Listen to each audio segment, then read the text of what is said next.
Hi, this is Caroline Ceniza-Levine with SixFigureStart, and our video blog question of the week comes from Larry, who asks, what are things that I can say to an employer on the phone with or without a vacancy so that they'll talk to me?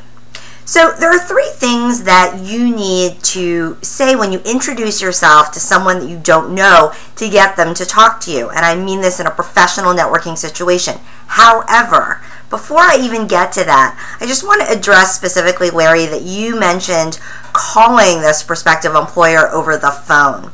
And I would say reconsider that. Unless you're a trained salesperson who's used to cold calling, the phone is much more difficult than approaching someone by email. If you think about it, in an email approach, you have the chance to draft and redraft what you're going to write. You obviously can come up with a script that you use over the phone, but you are going to have to improvise your reactions and your responses to what the other person says.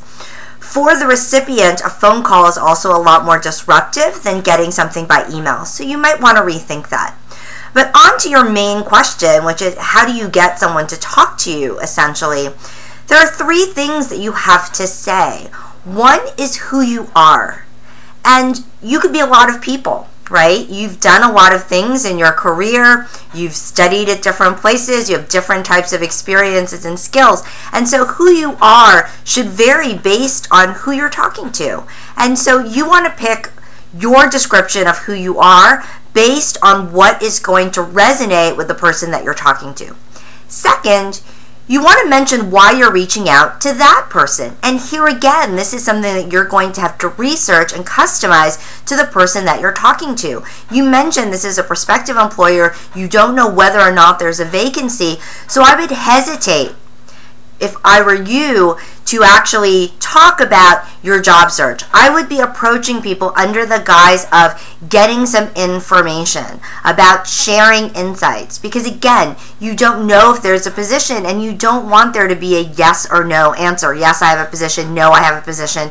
Therefore, it's premature to talk. You want to make sure that you can keep the dialogue going, and so you want to ask something that is less intrusive and more open-ended. And again, asking for information is a much more bite-sized ask, especially for the first go-round. And then the third thing that you want to cut across is, why should they talk to you? And here again, based on who you are, what it is that prompted you to talk to them specifically, that feeds into why it is that they should talk to you.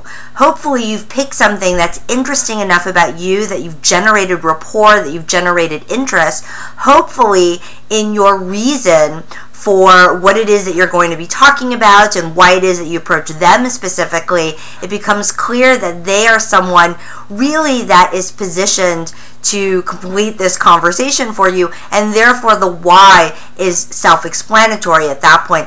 But those are the three things that you need to address in order to get someone to talk to you. You need to explain who you are in a way that resonates to them. You need to explain why it is that you're approaching them specifically. This is a great time to mention if someone referred you, if you saw them in the press. There needs to be something that's specific and tailored to them. And then finally, why should they talk to you? It's because you've developed that rapport. It's because you have something interesting to say. And remember, the focus is on getting information and not just looking for a job.